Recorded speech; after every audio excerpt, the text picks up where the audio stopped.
exercise and the thank you exercise at the end. The little smattering of 5 and 6 of us applauding all semester long will seem a little bit more cheesy than real. So I don't want you to have to stand up and give anybody a standing O, but you know, everyone together makes it seem a little bit more welcoming.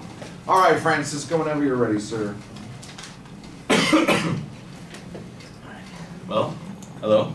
My name is Francisco Hayek Campos, but people call me Javier because, you know, it's easier. So, I'm going to tell you a story. Way better than all your stories, because it's my story. Way better than a stabbing. Cooler than a stabbing. Way better than, well, I mean, a tattoo, that's meaningful. So it's going to take place in the year 2007, summertime actually, at my grandma's house. And my grandma's house was about a 3-story tall house, you know, those houses that look haunted, because it is haunted. Dun, dun, dun. Anyway, so it was a regular, average Saturday up with my sisters. Wake up, watch Ben 10 religiously, count my Pokemon cards religiously, because I was like notorious for losing those. Never gonna lose my Charizard, by the way. Anyway, so regular, average day. Play some Pokemon on my Game Boy, still collect my Pokemon cards, make sure I didn't lose any. And as a 7-year-old, I was like, all right, today was a successful, productive day. I'm gonna go to bed. I deserve it. So I call it in early and I go to bed. And I'm laying in bed doing that, you know, that thing you do where you like think about life and you're like, what is the meaning of life?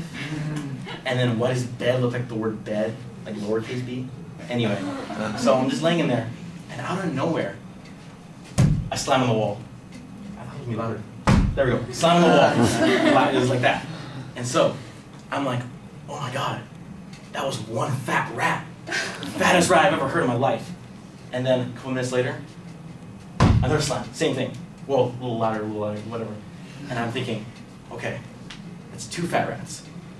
But that got me thinking, I don't leave enough food in this damn house for 2 fat rats, let alone 1. Because I know I love my grandma's food. So I'm thinking, something's up. So I go to my grandma's room, I march in there all proud as a 7-year-old, and I look up at her and I go, Grandma, what's up with all these fat rats? And she's like, no, mijo, they're not rats. It's just the people who lived here before. And I was like, okay, that's a little weird to tell your little 7-year-old. And I was like, okay, you know, it's whatever. So I go back to my bed.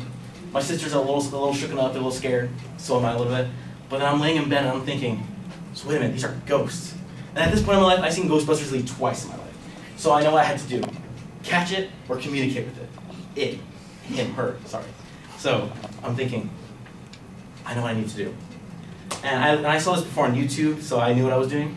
So it's called the shave and a haircut, so it goes, and then usually respond with a shave and a haircut. Do. So I go up to the wall. My sisters are under the bed sheets because that protects them from the ghosts. And I go up to the wall, and I'm thinking, all right, I can do this. And I knock. Then, nothing happened. But then I decided maybe if I do it again, they'll answer.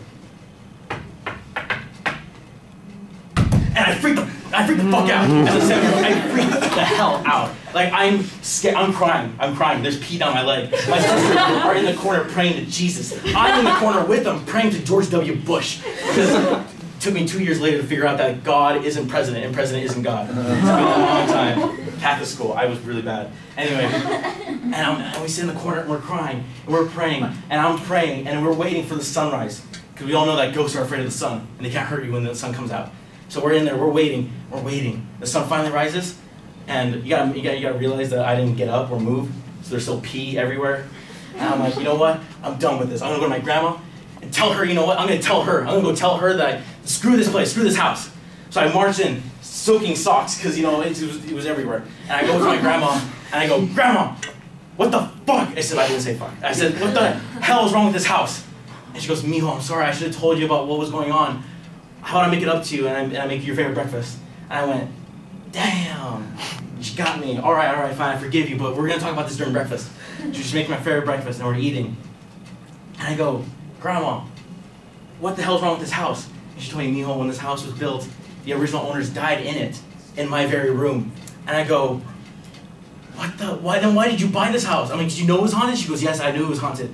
And I go, Grandma, what is wrong with you? Like, why would you buy it? And she said, because it was cheap. And I looked into her eyes and I said, I understand now.